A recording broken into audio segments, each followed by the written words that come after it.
เจ้าหน้าที่ตำรวจแผนกสืบสวนสอบสวนปกส.เมืองปักสันสมทบกับเจ้าหน้าที่ภาคส่วนที่เกี่ยวข้องได้ลงทศกรรมแผนประกอบคำรับสารภาพคืนเกี่ยวกับคดีฆาตกรรมนางพันธุ์อายุ 48 ปีอยู่บ้านนาอ้อยหนูเมืองปักสันแขวงมีคำไซค่ำวันที่ 27 กรกฎาคม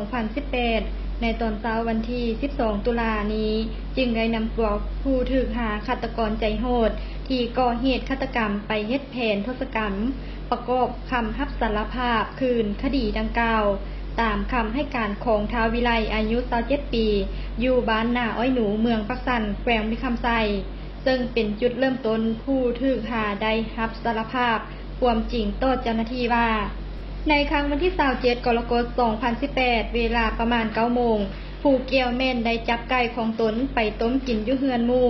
ซึ่งเป็นเฮือนของเท้าเสียงพร้อมกับหมู่อีก1 คนภายหลังกินต้มไก่และเบียร์หมดจำนวนหนึ่งจนฮอดเวลา 21 โมงของวันเดียวกันผู้เกี่ยวก็ได้ส่วนเอาเท้าโต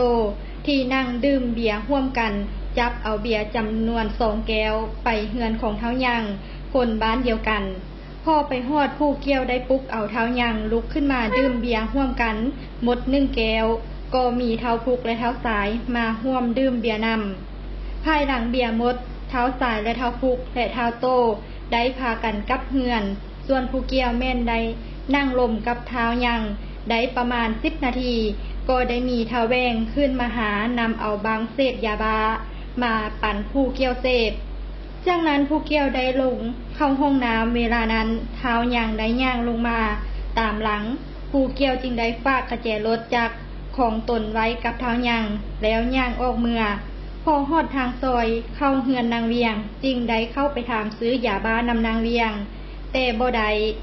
ในเวลานั้นผู้เกี่ยวก็ได้ขึ้นไปนอนอยู่เปเฮือนของนางเวียงจนฮอดเวลา 2 โมงของวันที่ 28 กรกฎาคมตนก็ได้ลุกย่างไปหลังเฮือนครัวของนางพันธุ์แล้วปลุกเอิ้นนางพันธุ์4-5 เทื่อนางพันธุ์จึงได้ลุกมาไขประตูหลังเฮือนครัวพอนางพันธุ์ได้ไขประตูออกมาตนก็ได้ถามยืมเงินจำนวน 50,000 กีบนางพันธุ์จึงตอบว่าบ่มีแล้วหันหลังย่างเข้าห้องนอนในเวลานั้นผู้เกี่ยวได้มีแนวคิดอยากจะร่วมเพศกับนางพันธุ์จึงย่างนำหลังเข้าไปในห้องนอนแล้วซุกยูนางพันธุ์ล้มลงแต่ได้กลุ่มปั๊มเพื่อจะหวังนอนร่วมเพศแต่นางพันธุ์ได้ขัดขืนต่อสู้บ่ยอมให้นอนร่วมเพศนำจึงได้จับเอาผ้าห่มและมุงปกคลุมหัวและเอาผ้าห่มพอดหัดคอด้านงอนไว้อย่างแน่นแกน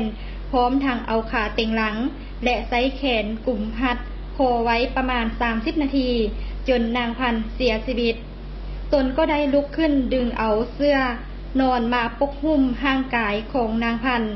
ไว้แล้วเล่นหนีออกมาทางหลังเฮือนและกลับคืนไปเฮือนของเท้ายัง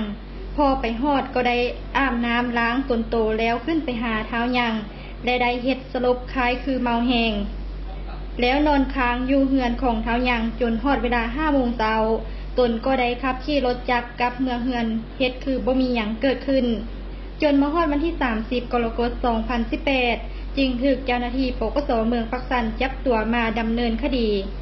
โต้กับคดีดังกล่าวเจ้าหน้าที่พวมสืบสวนสอบสวนประกอบสำนวนคดีสั่งฟ้องศาลตัดสินตามระเบียบกฎหมายเพื่อลงโทษฆาตกร